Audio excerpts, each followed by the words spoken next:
codes de l'automobile, on les a revus et je pense qu'on les a par exemple exagérés sur la calandre. On voit de plus en plus ces dernières années les calandres qui grossissent.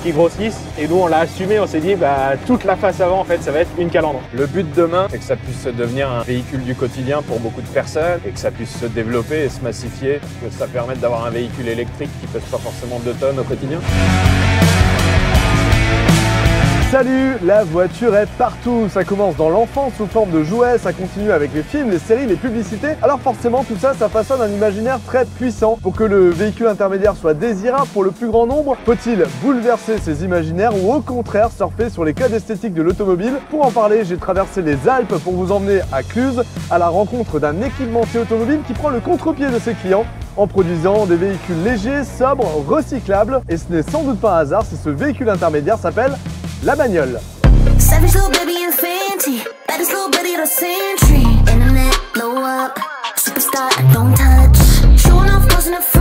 Je pense qu'on l'a rendu désirable aussi par les couleurs fun, les matériaux naturels, une petite bouille sympa. La bagnole c'est 350 kg de matière seulement, c'est 45 ou 80 km/h de vitesse max, c'est 70 ou 140 km d'autonomie, 4 roues, un volant, 2 pédales et un énorme volume de chargement de 150 kg de charge utile, tout ça pour transporter 2 personnes. Et ça coûtera 9 900 €. La batterie c'est 6 kWh, c'est 10 fois moins qu'une Tesla. Et je devais changer de voiture moi-même et j'ai pas trouvé ce que je voulais, donc je me suis dit il faut que je fasse la voiture qui est adaptée à mes besoins. Et il se trouve qu'en fait c'est adapté aux besoins d'énormément de personnes. Le groupe Savoie, c'est un groupe industriel qui a été créé par mon père il y a maintenant 40 ans, qui est équipementier automobile de rang 1 dans la vallée de l'Arve, qui compte 600 salariés en France. Et il y a une nécessité de muter vers de nouvelles activités, avec notamment l'arrêt du moteur thermique en 2035. L'idée ici, c'est d'assembler cette année quelques centaines de véhicules, et puis à un horizon de plusieurs années, plusieurs milliers de véhicules, avec les créations d'emplois, une dizaine d'emplois, puis 50, 100, jusqu'à monter en cadence.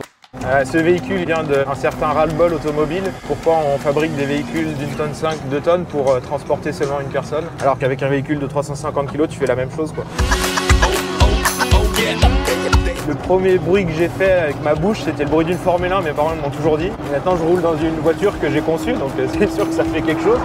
On présente la bagnole dans sa boîte un peu comme un jouet. Ça nous inspire tous les petites bagnoles qu'on a eues quand on était petit. Alors, ça fait 100 ans que l'automobile joue sur les imaginaires. Les constructeurs de véhicules légers intermédiaires peuvent aussi utiliser les forces déployées par les marques automobiles.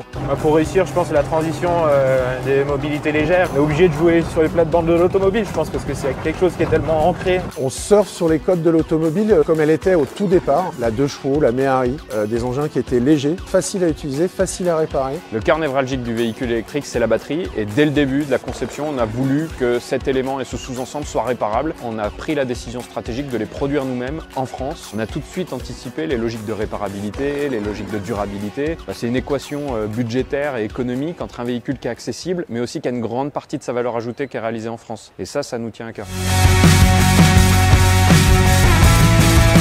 Dans le milieu de la mobilité légère, tu vois, il y a plein d'acteurs qui arrivent en disant on est un vélo augmenté. Et nous, on a un peu pris la démarche inverse en disant on est une voiture réduite, une voiture vraiment minimaliste. Je pense qu'il y a un chemin qui va se trouver entre ces deux-là, quoi. Alors bien sûr, je suis très curieux d'avoir votre avis pour séduire le plus grand nombre. Les véhicules intermédiaires doivent-ils adopter de nouvelles formes ou au contraire ressembler à des voitures? Dites-moi tout ça en commentaire de cette vidéo. Quant à moi, je poursuis mon périple à travers les Alpes, direction Digne-les-Bains, à 400 km d'ici, pour vous présenter la Wiz, un véhicule intermédiaire qui justement a tout l'air d'être une voiture et qui pourtant est très loin d'en être une. Alors à très vite!